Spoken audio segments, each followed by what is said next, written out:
Hi, everyone, and welcome to another episode of Ancient Warfare Answers with me, Murray. Today, we're going to ask a question which is current and ancient at the same time, and hopefully not controversial. And of course, you can ask a question, controversial or not.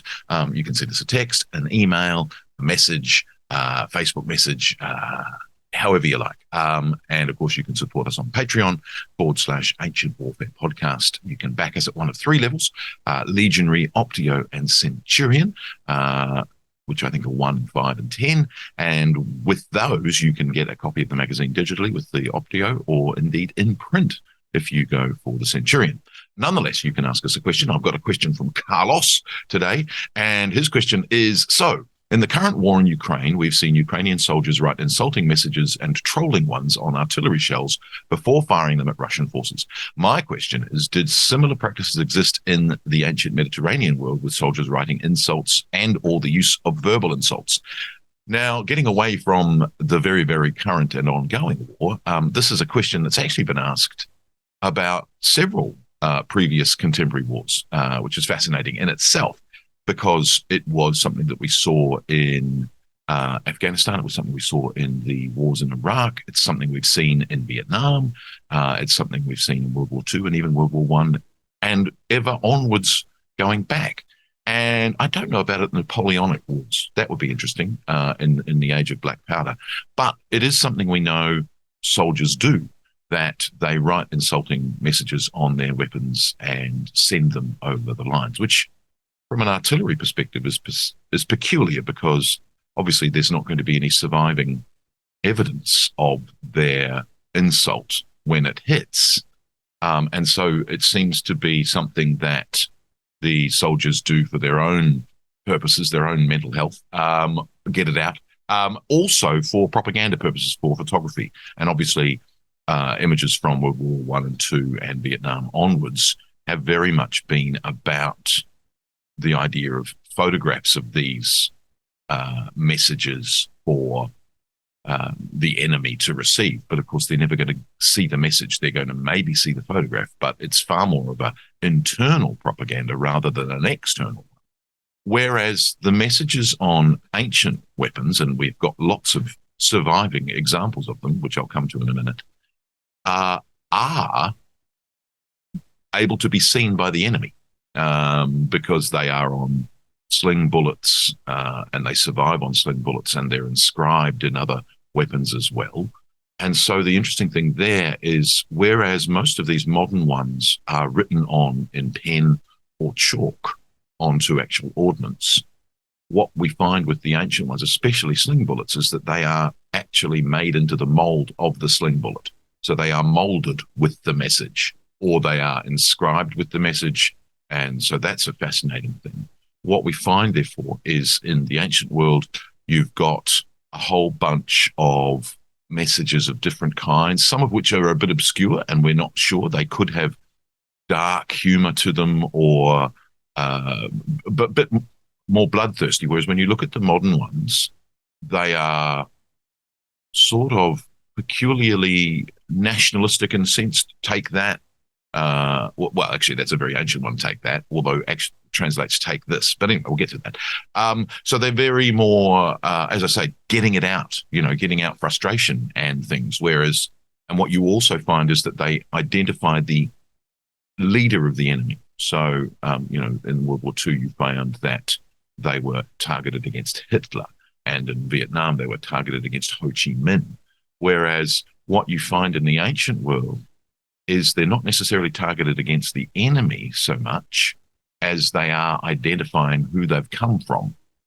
So what we find is there's messages which are giving the name of the commander who sent this sling bullet to you, or the spear to you, or this artillery ballista bolt to you.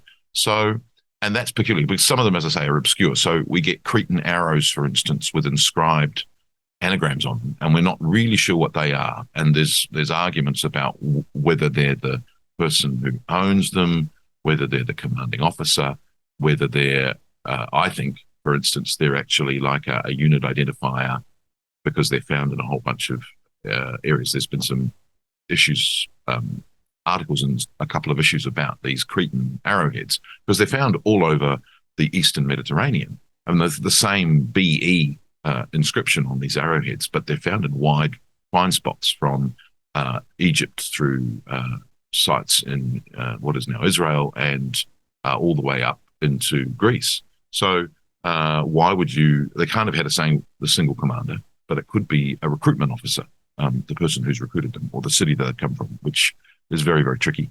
The other thing, of course, is we have emblems, which once upon a time would have been shorthand. I mean, again, we still have this with the Big Red One, with airborne units and things like that, where an emblem identifies who they are.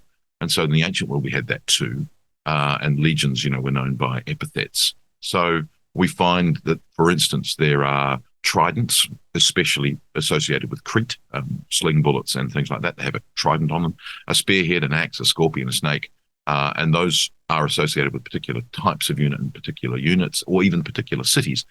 For instance, if you have a B inscribed on your weapon or on your shield, generally you're going to be identified with Ephesus, for instance. And of course, that's really useful for a weapon, especially if it's a sling bullet, because it's a sting. Aha, like a bee. Good. Now, of course, we also have thunderbolts on Roman and Greek sling bullets. And the idea, of course, there is not only the strike, but also the idea of flight. So you've got sort of all sorts of associations going on with these messages on ancient weapons. We've got sling bullets from Philip II of Macedon, and they survived from Olynthus, so they're amazingly datable to 348, which is when the city gets razed. So, but they have of Philip, meaning Philip sent this to you. This is from Philip, a gift from Philip, rather than a gift to the enemy, as I said before. So it's a really interesting sort of difference that we're telling you who this has come from rather than who this is going to. And again, these survive. If you get thousands of sling bullets being flung at you with this inscribed, because of course they're cast in lead, they're going to land on the ground. You're going to pick them up. You're going to see who they've come from. And so there's a sort of a propaganda message more than we find in modern uses of this on artillery shells.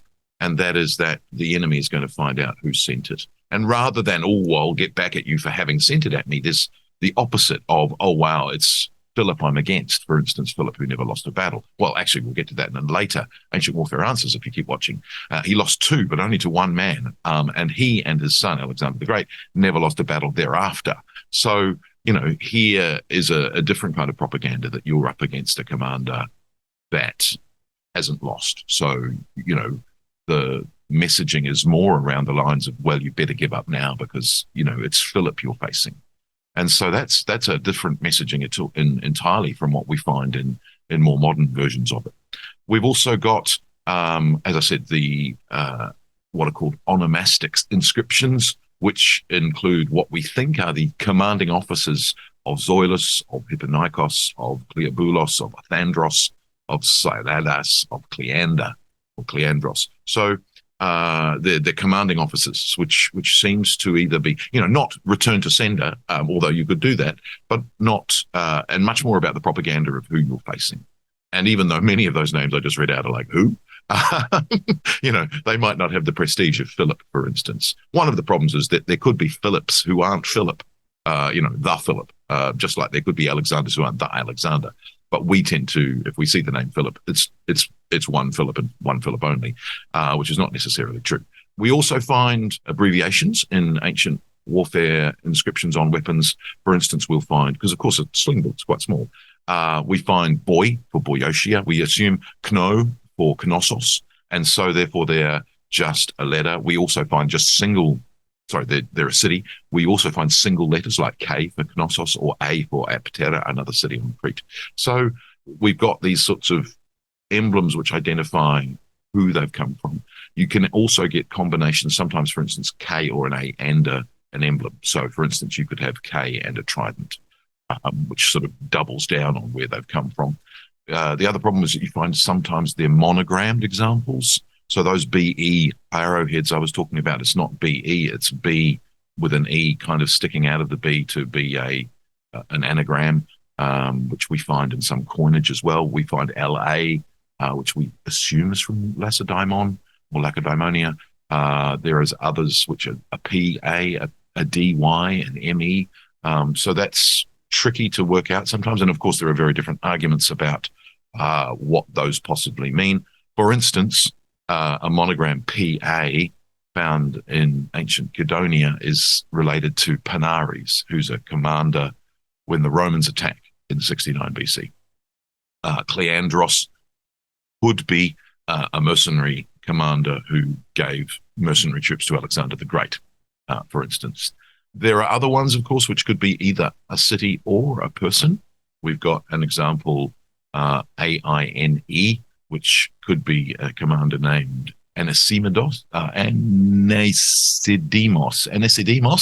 or it can mean another sort of set of meanings, which is that they mean a word, and they have like a kind of evocative call out, because AINE could be dread or horror. Another example is the word Mora, MORA, which we find on some, which could be evil fate. You know, if it hits you, you were fated to die. So there's that kind of idea. We've got another one which has Askrondoron on it, which for a long time was meant as unpleasant gift, but could also be the name of the commander. So there's interpretation. Obviously, we don't find them. We do, of course, have a very famous example from the British Museum, which has Dexai on it, basically meaning receive this, catch this, or take this, which, funnily enough, when it gets translated often is take that. But it's a more interesting meaning, take this, because you've just been hit by it. We've got some with Labe, which means all yours, Labe, which is fabulous and fascinating. We've got Troge, meaning eat this or eat it, or Tragalion, which is a sugar-coated pill. So the longest is this three-lined one, Trogelion. Here's a sugar plum for you, which is how it's translated. So Hisse, meaning it rains, meaning they are raining bullets, sling bullets.